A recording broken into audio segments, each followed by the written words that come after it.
माहौल है इस वक्त। इस महंगाई ने तो लोगों को बड़ा परेशान कर रखा है। बढ़ती महंगाई से बड़ा हाहाकार है, लोग बड़ा त्राही त्राही कर रहे हैं। जनता के मन में क्या चल रहा है, क्या सोच रहे हो, कितना भुगत रही है वो?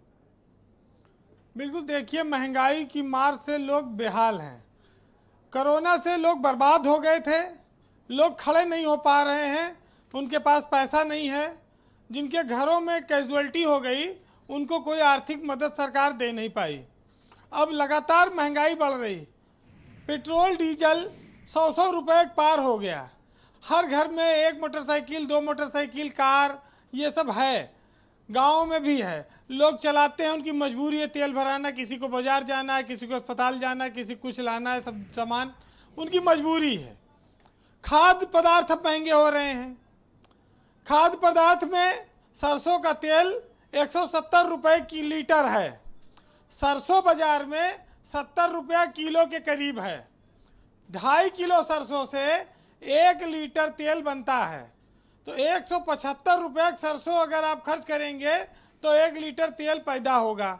और बाजार में 170 में तेल बिक रहा है, इसका मतलब है मिलावटी बिक रहा है। 50% उसमें पाम ऑयल की संभवतः मिलावट हो सकती है। एक तो ये है। रसोई गैस के दाम आज फिर बढ़े, दूध के दाम बढ़े, और बीजेपी के प्रवक्ता को इसका कोई एहसास नहीं है। ये सारा ठीकरा मनमोहन सिंह पर फोड़ रहे हैं। ये कह रहे हैं बीजेपी मनमोहन सिंह की कोई पतिव्रता पत्नी है कि अपने आदमी के हर ऐब को भी छुपाएगी, उसके साथ खड़ी रहेगी। भाई 7 साल से मनमोहन सिंह के सब पाप धो डालो, कौन रोक रहा है आपको? ये उसके लिए तैयार नहीं है। सबसे बड़ी बात है कि ना हमारे समाज में और ना राजनीतिक दल ये कोई महंगाई चर्चा करने नहीं चाहते। अब ये बड़ी विचित्र है, और क्यों अब भगवान जाने। लेकिन सबसे बड़ी बात यह है कि जो गरीब आदमी है, अगर जनता और विपक्ष ये कहता है कि भाई पेट्रोल डीजल के दाम कम करिए, लोग कहते हैं महंगाई है कम करिए, लेकिन आप अंदाज़ा लगाइए, कोरोना काल था, इमरजेंसी काल था, सिर्फ इमरजेंसी वाहन चलते रहे, गाड़ियां बहुत कम चली, उसके बावजूद देश में लगातार तेल के दाम बढ़ाए गए। जब एम्बुलेंस चल रही थी खाली, तब भी जो है तेल के दाम भयंकर बढ़ाते रहे ये। और इनको मुनाफा कमाने के अलावा कोई चीज़ सुझाई नहीं देती। अब जो लोग फुटपाथ पे सोते हैं, रिक्शा चलाते हैं, वो अपने बाल बच्चों को कैसे पालें, उनकी स्कूल फीस कैसे भरें? वो माँ बाप जो गरीब हैं उनको रात भर नींद नहीं आती है कि वो अपने बच्चों का भविष्य कैसे संवारेंगे इस महंगाई में। और हम आप चाहे जितना शोर मचाएं, विजय खेड़ा जी उसके लिए तमाम सारे तर्क रख देंगे, मानेंगे ही नहीं, सुनेंगे नहीं। आप अच्छे दिन का सपना दिखाकर लोगों की नींद, चैन, सुख कब तक लूटते रहेंगे? गांव गांव में केंद्र सरकार अलग टैक्स लगाती है पेट्रोल डीजल पर, स्टेट गवर्नमेंट अलग लगाती है, ना वो कम करने को तैयार है ना ये। जितने के तेल हो के 2 गुना टैक्स, 10 रुपया का सामान 30 रुपया मिल रहा है क्योंकि टैक्स ज़्यादा है।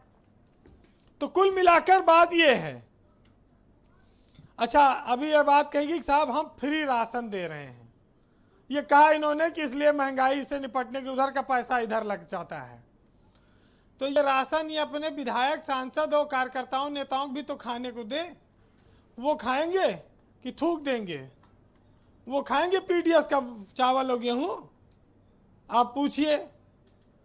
तो ये बड़ी विचित्र सी बात है कि हमारे देश में सत्ताधारी दल में बैठकर जनता की समस्याओं को नजरअंदाज करना कितना आसान है, लेकिन दुख दर्द लोगों का आपको सुनना समझना पड़ेगा। सियासत में आने का मतलब, ताकत में आने का मतलब ये नहीं है कि जो हम कहें वही सही है।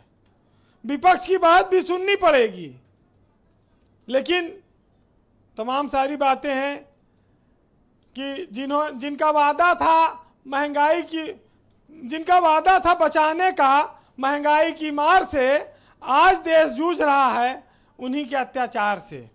तो ये आज सच्चाई को अस्वीकार करने पे लगे हैं जी। तेल, स्कूल फीस, पेट्रोल डीजल, कड़वा तेल, लोगों की नौकरी, बिजली का बिल, मोटरसाइकिल खड़ी है, गाड़ी खड़ी है, अस्पताल, दवाई, तमाम खर्चे हैं। तो 25 रुपए पाव भरवा सकते हैं, क्या करते हैं? हाँ, एक पाव डलवाइए, एक गली पार ये करिए। उपलब्धि है। 25 रुपया पाव। देश में आज पेट्रोल का जो भाव है वो 25 रुपया पाव है। तो कुल मिला के आनंद लीजिए। बहरहाल गरीब आदमी, सामान्य आदमी, आम आदमी, वो इस महंगाई से कैसे जी पीड़ित है और इस महंगाई को लेकर उसके दिल में क्या क्या दर्द हैं और क्या क्या वो सहता है, इस 4 लाइन में आप सुनिएगा जी। कि उस भूखे को रोटी कच्ची और दाल खारी ही अच्छी लगी और पैदल चलने वाले को साइकिल की सवारी ही अच्छी लगी। और वो गरीब शहर गया था अपनी बेटी का इलाज कराने को, फिर डॉक्टर की फीस सुनकर उसको बीमारी ही अच्छी लगी। बहुत बहुत शुक्रिया वीरेन जी, आपका बहुत बहुत धन्यवाद। कम